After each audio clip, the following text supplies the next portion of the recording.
بسم اللہ الرحمن الرحیم۔ اسلامی عبادات کے حوالے سے جس غلط فہمی کو آج ہم زیر بحث لے کے آئیں گے، اس کا تعلق نماز کے موقع پہ تخنوں سے اونچے اپنے پائنچوں کرنے یا اپنی پتلون کو کرنے سے متعلق ہے۔ عام طور سے باجماعت نماز کے موقع پہ ہمارے جو ائمہ حضرات ہیں، جو امام حضرات ہیں، وہ یہ اعلان کرتے ہیں کہ جو فالوورز ہیں، جو مقتدی ہیں، ان کو اپنی شلواریں اور اپنے جو پائنچے ہیں وہ اپنے ٹخنوں سے اوپر رکھنے ہیں۔ اور وہ جس انداز میں اس اعلان کو نشر کرتے ہیں، اس سے عام آدمی کو پیغام یہ ملتا ہے کہ غالباً نماز اس کی قبولی تب ہوگی باجماعت جب اس کے جو ٹخنے ہیں وہ ننگے ہوں۔ اس سلسلے میں جس بات کو ہمیں پیش نظر رکھنا چاہیے وہ یہ ہے کہ نبی صلی اللہ علیہ وسلم کی جو یہ بات ہے، اس کا ایک خاص موقع اور محل ہے، اور یہ موقع اور محل جو ہے یہ صرف نماز کے موقع پہ نہیں بلکہ یہ ہر موقع پہ سے متعلق ہے۔ اور وہ یہ ہے کہ عربوں کا ایک خاص لباس ہوا کرتا تھا جس کو وہ اپنے پیچھے لٹکا کے چلا کرتے تھے تہبند کے طور پہ، اور اس کے نتیجے میں ظاہر ہے کہ وہ جو لباس تھا وہ زمین پہ گھسٹتا وہ آتا تھا، اور اس میں ایک خاص طرح کا غرور اور تکبر کا جو عنصر تھا وہ بہت نمایاں ہوتا تھا۔ تو ظاہر ہے کہ اللہ تعالیٰ نے جس طرح سے قرآن مجید میں اس تکبر کی اور غرور کی بہت سخت ممانعت فرمائی ہے، تو نبی صلی اللہ علیہ وسلم نے اسی کی روشنی میں یہ محسوس کیا کہ اس کے جتنے بھی مظاہر ہیں اسے ہمیں گریز کرنا چاہیے۔ چنانچہ عربوں کے اس پورے کے پورے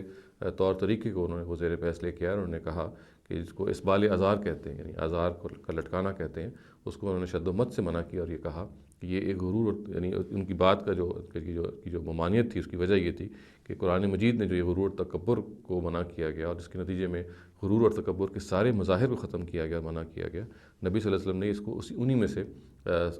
ظاہر ہے کہ گردانا۔ چنانچہ ایک آدمی نے اگر تہبند پہنا ہوا ہے، وہ پیچھے سے لٹکتا ہوا گھسٹتا ہوا چلا آ رہا ہے، تو آبویسلی اس کے نتیجے میں جو ایک تاثر ملتا ہے وہ وہی غرور اور تکبر کا تاثر ہے جس کو ہمارے مذہب نے ختم کیا۔ چنانچہ یہ اس پورے کے پورے حکم کا موقع اور محل ہے۔ اس کے بارے میں یہ ہمیں عمومی طور پہ دیکھنا چاہیے اور جاننا چاہیے کہ یہ اسی لباس سے متعلق ہے جو عرب اس طرح سے پہنتے تھے، جو لٹکتا ہوا چلا آتا تھا، اور اس کا ہماری پتلون سے یا ہماری شلوار سے ہرگز کوئی تعلق نہیں ہے۔ یعنی وہاں پہ جو لٹکانے کا معاملہ تھا وہ محض یہ نہیں تھا کہ ٹخنے کے نیچے وہ لٹکتا رہتا تھا، بلکہ وہ گھسٹتا ہوا آتا تھا، اور وہ گھسٹنے میں جو کیفیت تھی، جیسے کہ میں نے عرض کیا، وہ تکبر اور غرور کی تھی، جس کو نبی صلی اللہ علیہ وسلم نے بالکل کہا کہ مناسب نہیں ہے۔ اور ظاہر ہے کہ یہ بات ایک عمومی بات تھی، اس کا تعلق نماز اور غیر نماز دونوں سے ہے۔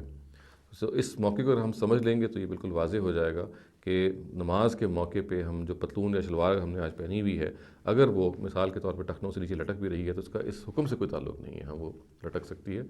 جس چیز کی ممانعت کی گئی تھی وہ اس خاص لباس کی ممانعت تھی جو نبی صلی اللہ علیہ وسلم کے اپنے زمانے میں عرب پہنتے تھے، جس کے نتیجے میں وہ لباس جو تھا، جیسے کہ میں نے عرض کیا، پیچھے لٹکتا ہوا گھسٹتا ہوا چلا آتا تھا۔ تو یہ بات اگر واضح ہو جائے تو اس سے بالکل یہ بات سامنے ہو کے آ جاتی ہے کہ نماز کے موقع پہ ٹخنوں کو ننگا کرنا کوئی شرط نہیں ہے نماز کی۔ یعنی اس موقع پہ اگر ہم نے شلوار یا قمیض یا پتلون پہنی ہوئی ہے یا کوئی اور لباس پہنا ہوا ہے، تو اگر وہ مثال کے طور پہ ٹخنوں سے نیچے لٹک رہا ہے تو یہ ہرگز اس کے نتیجے میں کوئی نماز ناقابل قبول ہوتی، یہ ایسی کوئی بات نہیں ہے۔ یہ نبی صلی اللہ علیہ وسلم کی جو بات تھی اس کا ایک خاص موقع اور محل تھا۔ اس موقع اور محل کے لحاظ سے ظاہر ہے اگر وہ لباس آج بھی کوئی پہنتا ہے تو اس کو آج بھی وہی ممانعت کا ہم درجہ دیں گے، لیکن نماز کا معاملہ جو ہے، جس میں ہم عام طور سے پتلون پہنتے ہیں، شلوار پہنتے ہیں یا پاجامہ پہنتے ہیں، اس کا اس حکم سے کوئی تعلق نہیں۔ اقول قولی ھذا واستغفر اللہ لی ولکم ولسائر المسلمین والمسلمات۔